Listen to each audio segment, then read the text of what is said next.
Shalom, shalom, peuple de Dieu.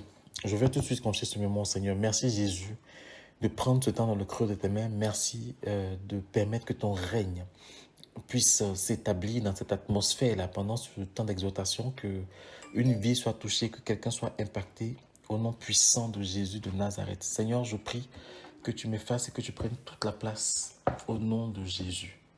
Amen, amen. Je veux rendre grâce à Dieu pour l'occasion qu'il nous donne de pouvoir encore vous présenter une exhortation. J'espère vraiment que le message sur la solitude a pu édifier quelqu'un. Si ça t'a édifié, s'il te plaît, partage afin que quelqu'un d'autre soit édifié. C'est le message dont on a besoin aujourd'hui aussi dans le corps de Christ, parce qu'il y a trop de chrétiens qui sont seuls. Ils sont dans les églises, mais ils sont seuls. Ils sont dans des familles, mais ils sont seuls. Parce qu'ils n'ont pas compris que la solitude vient du fait qu'ils se sont un peu éloignés de Dieu, ou qu'il y a certaines choses qu'ils n'ont pas compris encore, dont ils ont besoin d'être guéris. Donc, n'hésitez pas à partager ce message. Et puis, deuxièmement, j'aimerais aussi bénir le nom de Dieu pour toutes les éditions de Fraîche Rosée. Je rappelle que Fraîche Rosée, ce n'est pas une performance musicale. On ne veut pas venir montrer qu'on chante bien. C'est des chrétiens qui prennent un cantique, une chanson qui les a marqués et qui nous exhortent pendant 5 à 7 minutes sur ce qui les a marqués pour nous booster pour la matinée. Donc, ce n'est pas une performance musicale, ce n'est pas un concours de chant, c'est vraiment pour édifier quelqu'un, booster quelqu'un pour la matinée. Donc, je bénis Dieu parce que ça fait du bien à des gens, ça fait du bien aux frères et sœurs. Je veux bénir le nom de Dieu pour cela. Aujourd'hui, j'aimerais vraiment lire quelques passages tout de suite avant de commencer. Matthieu 6,33 nous dit: cherchez premièrement le royaume et la justice des cieux, et toutes ces choses vous seront données par-dessus. C'était un contexte où Jésus faisait comprendre aux gens que ce ne sont pas des accessoires dont on a besoin pour vivre dans ce monde qui sont importants, mais c'est d'abord le royaume des cieux. Et les accessoires sont normalement suivent le royaume des cieux. Ce n'est pas d'abord les accessoires du royaume des cieux après. Acte 2,38 nous dit, Pierre leur dit: répentez-vous, que chacun de vous soit baptisé au nom de Jésus-Christ pour le pardon de vos péchés, et vous recevez le don du Saint-Esprit. En Acte 16, 21, on dit ceci: Paul et Silas répondirent: crois au Seigneur Jésus et tu seras sauvé, toi et ta famille. En Galates 1, versets 8 et 9, on nous dit ceci: mais si quelqu'un, même nous ou même un ange venu du ciel, vous annonce notre évangile, que celui que nous avons apporté, qu'il soit maudit. Nous l'avons déjà dit et je le répète maintenant: si quelqu'un vous annonce un autre évangile que celui que vous avez reçu, qu'il soit maudit. Amen, amen. En fait, j'ai décidé de commencer par ces passages-là parce qu'il y a quelque chose dont je me rends compte dans l'église aujourd'hui qui m'attriste. Ça m'attriste vraiment, et je pense que ça attriste même le Saint-Esprit. Il faut comprendre, un chrétien, que la Bible ne peut pas s'adapter à nos époques différentes. La Bible ne peut pas s'adapter aux époques, ça ne peut pas s'adapter à notre monde. On n'a pas à réécrire la Bible parce qu'il y a une nouvelle moralité aujourd'hui. On ne peut pas réécrire la Bible parce qu'il y a de nouvelles manières de vivre que les chrétiens même veulent adopter. Donc, il faut réécrire la Bible. J'ai entendu un chantre de renom nous dire qu'il faut parler de certaines choses qui sont devenues tabous parce que la Bible l'interdit. Et si la Bible l'interdit, si la Bible dit de ne pas le faire, c'est parce que la Bible voit que cela n'est pas bon pour l'homme. Donc, il n'y a pas de discussion à avoir, il n'y a pas de tabou. Il faut pas faire cela et c'est tout. On ne peut pas adapter la Bible à ces nouvelles pensées-là qui sont des pensées un peu perverses, un peu diaboliques, et on veut adapter la Bible. Parce que si on adapte la Bible à notre monde aujourd'hui, c'est que le péché ne doit plus exister. Dans ce cas, il n'y a plus lieu d'avoir une foi en Dieu. Bien aimé, la Bible, c'est notre notice d'emploi. La Bible, c'est notre mode d'emploi, notre notice. Ça nous permet de savoir comment Dieu veut que nous marchions. Amen, amen. Il faut comprendre que ce qui était péché hier, depuis l'avènement de Jésus, avant, et depuis que Jésus aussi est venu accomplir la loi, ça reste péché encore aujourd'hui. Amen. Et le sacrifice de Jésus pour nous à la croix est encore valable aujourd'hui. Donc, il ne faut pas faire de ce qui était péché hier quelque chose qu'on doit faire aujourd'hui. Amen. Malheureusement, on nous fait croire dans beaucoup, malheureusement, d'assemblées que ce qui était péché hier n'est plus aujourd'hui. Amen. Et ça nous fait plaisir d'entendre ce genre de choses-là parce qu'on voudrait suivre Dieu et marcher un peu comme on veut. On voudrait suivre Dieu et marcher selon nos désirs, selon les penchants de notre cœur, selon les penchants de nos chairs. On ne veut plus de contraintes. Ah, chrétien, il faudrait qu'on comprenne que Dieu nous a affranchis pour être réellement libres, pas pour être esclaves de ce monde. C'est nous qui devons apporter la lumière au monde et c'est nous qui faisons encore entrer le monde dans l'église parce qu'on veut vivre comme le monde vit. Amen, amen. Je rappelle que les apôtres, à leur époque, ont rempli les salles, ont rempli les maisons, ont rempli les lieux de prière avec des messages axés sur la repentance, avec des messages axés sur la sainteté, avec des messages axés sur Jésus, avec des messages axés sur la sanctification. Et l'apôtre Paul, à cette époque, lui-même n'avait même pas le temps de prêcher sur autre chose que la sanctification et le retour de Jésus. Il était convaincu que Jésus reviendrait. Il fallait que les hommes soient prêts, que les chrétiens soient prêts. Mais aujourd'hui, le bientôt de Jésus là a tellement duré que même on blague sur ce bientôt-là. Ah, on espère que ce n'est pas le bientôt de Jésus. Hein. Tu reviens bientôt, mais on espère que ce n'est pas le bientôt de Jésus. Et les hommes de Dieu nous invitent même à vivre notre vie parce qu'on ne sait pas quand Jésus revient. Et nous, chrétiens, qui sommes censés être disciples de Christ, ça nous plaît d'entendre ces choses-là parce que ça nous enlève on dit que ça nous enlève les contraintes et on se sent libre. Je veux pouvoir vivre en concubinage et continuer de suivre Jésus. Je veux pouvoir vivre la fornication et continuer de suivre Jésus. Je veux pouvoir continuer de me masturber et continuer de suivre Jésus parce que c'est plus facile pour moi. Je n'ai pas de péché à me repentir et je me sens bien. Non, ça ne marche pas comme ça. Le fait de choisir de suivre Dieu, c'est qu'on choisit de laisser quelque chose. C'est comme ça. Jésus a choisi de nous sauver, ça lui a coûté la vie, même s'il est ressuscité. Quand on choisit de suivre Jésus, c'est qu'on choisit de mourir et ressusciter pour marcher dans une nouveauté de vie. Donc les choses anciennes ne peuvent plus être notre mode de vie. Amen, amen.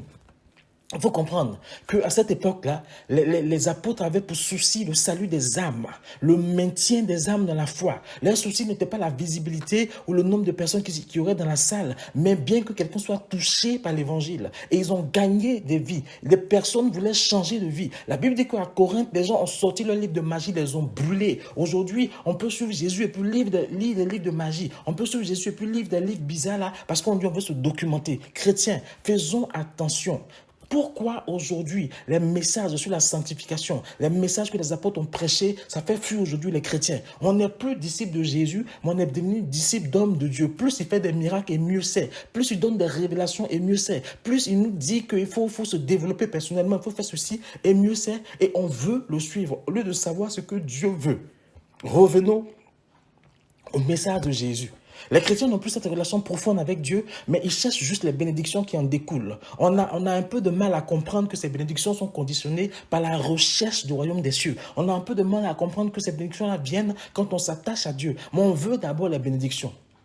Les autres qui ne sont pas chrétiens, eux aussi, ils sont riches et puis ils ont des méthodes, ils ont des moyens. Si c'est que la richesse qui nous intéresse, si c'est que les choses de ce monde qui nous intéressent, dans ce cas, allons voir ces gens-là, ils vont nous donner leurs techniques, ils vont nous donner leurs méthodes pour qu'on soit riche plutôt que de venir fatiguer Dieu à faire semblant de vouloir le suivre et en réalité, c'est autre chose qui nous intéresse. Non. Vous savez, quand vous avez quelqu'un qui vous suit, dont vous êtes convaincu qu'il vous suit pour autre chose que par amitié, que par amour, ça vous agace, ça vous attriste même. Parfois, vous faites tout pour vous éloigner de lui. Bien aimé, la Bible dit que si, malgré les messages, malgré les rappels à l'ordre, on continue de marcher en faisant semblant de suivre Dieu, c'est un vent d'endurcissement qui va nous toucher et comme ça nous allons bien nous endurcir, on n'aura pas le temps de se repentir, on va s'éloigner de Dieu. Et il faut suivre Jésus pour ce qu'il est et non pour ce qu'il peut nous donner. Amen. Si on reste à l'église en faisant semblant d'aimer Dieu pour ce qu'il donne, c'est nous qui serons déçus, c'est nous qui serons déchus. L'église a perdu ses valeurs. Les valeurs de l'église qui étaient fondées sur la Bible, qui étaient fondées sur les principes, qui étaient fondées sur les prescriptions divines et les principes de Dieu ont été perdus. Quand tu es pauvre, tu ne reçois pas de visite pastorale parce que tu es pauvre. Et tu es pauvre parce que tu ne donnes pas ta dîme. Tu es pauvre parce que tu donnes mal ta dîme. Et quand tu es riche, le pasteur te visite une fois par semaine et c'est parce que tu donnes ta dîme que tu es riche. On a tout mélangé, on a tout inversé, on explique tout et n'importe quoi aux chrétiens et nous on est assis, on dit oui et amen. On a perverti le message de Jésus et on est assis, on dit oui et amen. Mais la dîme, j'ai déjà parlé dessus. Je ne vais pas rentrer dans le détail de la dîme, mais il faut vraiment qu'on s'accroche à Jésus, qu'on revienne au message essentiel. On vit notre vie chrétienne comme si notre objectif était de rester définitivement sur cette terre. On vit notre vie chrétienne comme si Jésus ne va jamais revenir. On vit notre vie chrétienne comme si la mort ne va pas nous toucher. Bien aimé, tu auras un jour à rendre compte de ta vie sur cette terre. Tu auras à rendre compte. Donc autant la vivre bien et la vivre confortablement dans la foi chrétienne. Mais cela est dit, si tu veux pécher, bien aimé, autant bien pécher. Comme ça, quand tu vas rendre compte de ta vie, tu vas dire Seigneur, j'ai choisi de pécher, j'ai bien péché. Mais ne fais pas semblant. Ne faut pas je suis dedans et puis je suis dehors. Non. Pêche bien ou vis bien ta vie de sanctification. Amen, amen. Si on se dit chrétien, et qu'on ne reflète plus le royaume de Dieu, on est dans un effet de mode et non dans une relation profonde avec Jésus. Si on se dit chrétien et qu'on veut marcher comme le monde veut, c'est que c'est le monde qui nous a gagnés et ce n'est pas nous qui influençons le monde. On dit qu'on a accepté Jésus, mais en même temps, on veut vivre en conformité avec le monde. Il y a quelque chose qui ne va pas. On dit qu'on a accepté Jésus, mais on refuse de marcher comme Dieu veut. Il y a quelque chose qui ne va pas. On va préférer des messages et des enseignements qui nous font plaisir, qui nous confortent. On refuse la doctrine de Christ pour accepter les doctrines des nouveaux Jésus, des nouveaux gens qui sont même plus, plus puissants, plus intelligents, ils sont même meilleurs que Jésus. On suit eux, les doctrines qui nous arrangent, les doctrines qui nous donnent aucune, excusez-moi l'expression, aucune contrainte. On fait comme on veut. C'est ça là qu'on veut suivre. Dans ce cas, continuez de suivre cela. Parce que la Bible même dit, je vous mets devant toi la vie et la mort. Moi, Dieu, je te conseille de choisir la vie. C'est ce que même la Bible nous dit. Donc, continuez de vivre cela. Mais moi, en tant que serviteur de Dieu, en tant que frère en Christ, je vous conseille je nous conseille de ranger notre vie et de marcher vraiment comme Dieu veut. Jésus va revenir, ou on va simplement mourir un jour et on va rendre compte de la manière dont on a vécu. Amen, amen. Aujourd'hui, on a remplacé le message de Christ par le développement personnel. On a remplacé le message de Christ par les messages des penseurs, des philosophes. On te fait croire que Dieu ne peut rien pour toi. On te dit de vivre ta propre vie et de laisser le Christ de côté. On te dit que tu peux tout faire, tu peux tout obtenir par toi-même. On te traite de médiocre parce que toi, tu attends tout de Dieu. On traite l'autre d'intelligent parce qu'il applique des principes bizarres du développement personnel. Bien-aimé, le fait de te retrouver avec toi-même, de savoir ce qui ne va pas dans ta vie, ça c'est normal. C'est ce que Dieu même nous conseille. On vient devant lui, il nous révèle ça, il nous guérit. Mais si on continue le message en te disant que c'est toi-même qui peux obtenir ce que tu veux, là on t'a blagué. On t'a blagué. Amen, amen. On n'a qu'à lire depuis la Genèse et comprendre comment Dieu a disposé les choses pour que Adam vienne dans ces choses qu'il a disposées. Donc notre vie doit plaire à Dieu parce que la Bible dit qu'il a préparé des choses d'avance pour nous. Et c'est en étant en conformité avec sa vie là qu'il va nous permettre de marcher dans ces choses qu'il a préparées d'avance pour nous. Donc il faut qu'on revienne au message vrai de Jésus. J'ai vu des chrétiens applaudir parce que l'homme de Dieu leur a dit que Jésus revient bientôt et il n'est pas encore là. Alors il faut vivre sa vie et bien la vivre. On n'a même besoin on n'a pas besoin d'être comme Moïse, on n'a pas besoin d'être comme Élie, on n'a pas besoin d'être comme Josué pour comprendre que ce gars-là, il ne peut pas parler de Dieu, de la part de Dieu. Il ne peut pas donner ce message-là de la part de Dieu parce que Jésus va revenir. La Bible dit qu'il use de patience pour que le maximum, le plus grand nombre soit sauvé. Ce n'est pas parce qu'il est en retard. Il sait son temps. Il sait quand il va revenir. En même temps, il dit qui vient chercher une église sans tache ni ride. Donc si Jésus tarde, bien-aimés, frères et sœurs, c'est pour que toi, tu aies le temps de te préparer à son retour. Parce que la Bible dit qu'il va venir comme un voleur, il ne va pas te prévenir. Donc faisons attention. Les messages d'aujourd'hui sont centrés sur des thèmes qui nous ramènent beaucoup de monde et qui nous tournent vers le monde. C'est des thèmes qui font qu'on va chercher des choses qui vont nous aider à satisfaire nos besoins. Je ne veux pas rentrer dans certains détails, mais chrétiens, faisons attention. Faisons attention. Amen, amen. Parfois, je me demande ce que les apôtres ont prêché durant ces années-là, qui ont fait que eux, leurs églises étaient remplies, alors qu'on parlait de sanctification, de consécration, alors qu'on parlait des choses qui vont nous tourner vers le ciel. Je me demande bien ce qu'ils ont prêché. Et puis nous, aujourd'hui, on veut prêcher des choses qui vont plaire aux oreilles, qui vont remplir nos églises. Amen, amen. Je vais préciser, je n'ai rien contre les clés, je n'ai rien contre les lois, les clés de succès, les lois pour l'enrichissement, les lois de ceci, je n'ai rien contre ça. Mais vous n'avez pas remarqué que malgré toutes les clés de la réussite qu'on vous a données, malgré toutes les lois de succès qu'on vous a présentées, malgré toutes les clés du mariage, malgré toutes les clés de ceci et de cela, votre situation n'a pas changé. Vous avez appliqué cela, la loi de la semence, vous avez donné, vous êtes même endetté pour donner, mais votre situation n'a pas changé, c'est qu'il y a un souci. Peut-être que le message est bon, mais le souci vient de vous. Il faut que vous appreniez à vous approcher de Dieu. Dieu veut te donner quelque chose, mais il veut que cette chose-là, ça vienne de lui. Que tu sois ce sarment-là qui est fixé sur le sceptre pour que la sève qui vient du sarment puisse te nourrir. Tu peux avoir toutes les clés du monde. Tu peux avoir toutes les lois du monde. Et je sais de quoi je parle, bien-aimé. Tu peux avoir toutes les révélations des choses cachées du monde. Si ta relation avec Dieu n'est pas ce que Dieu attend de toi, tu n'auras rien. Ou tu vas te marier, mais tu vas souffrir dans le mariage parce que tu vas faire un mariage que Dieu n'a pas validé. Ou tu seras cadre, mais tu vas vouloir te suicider parce que le travail que tu as là, c'est un travail qui te met la pression et tu vas de dépression en dépression. Bien-aimé, ne disons pas amen à tout et cherchons la relation profonde avec Dieu. Amen, amen. Parce que l'essentiel, ce ne sont pas toutes ces clés, ce ne sont pas toutes ces lois. Mais l'essentiel, c'est celui qui a créé ces clés-là. C'est celui qui a fait ces lois-là qu'on te présente aujourd'hui bizarrement. C'est celui qui les a faites. C'est lui qui va te donner à toi la clé dont tu as besoin pour ta propre vie. Parce que la clé que moi j'utilise pour ma propre vie, c'est pas la clé que Dieu veut que tu utilises. On n'a pas la même destinée, on n'a pas la même manière d'avancer dans les choses et Dieu n'a pas la même chose pour nous. Donc une clé qui m'a révélée pour moi, je peux te raconter cela pour t'édifier. Mais je ne peux pas te dire que c'est comme ça qu'il faut faire. Parce que Dieu nous a créés tous différents. Si nous a créés tous différents, on a tous des destinées différentes. L'objectif de notre destinée, c'est que nous soyons tous sauvés, c'est vrai. Mais dans la marche, là, on est tous différents. Donc, Dieu a une clé pour moi, Dieu a une clé pour toi. De la même manière qu'il a une femme pour moi, une femme pour toi. Il a des choses différentes. On ne va pas étudier tout. Bien aimé, la clé de ma maison n'ouvre pas toutes les maisons. La clé que Dieu me donne, enfin que moi j'ai pour ma maison, je ne veux pas ouvrir ta maison avec ça. Donc pourquoi la clé que Dieu me donne pour réussir dans un domaine, c'est cette clé-là que tu as utilisée pour réussir? Non, demande à Dieu, Seigneur, comment tu veux que je réussisse? Comment tu veux que je fasse? Mais tout cela, c'est parce qu'on n'est pas dans l'intimité avec Dieu. On ne cherche plus Dieu, on cherche ses serviteurs. Quoi que tu veuilles, bien-aimé, c'est dans l'intimité avec Dieu que tu l'auras et selon sa volonté. L'apôtre Pierre a touché par ce message 3000 âmes, un message de repentance centré sur Jésus et 3000 âmes ont été converties.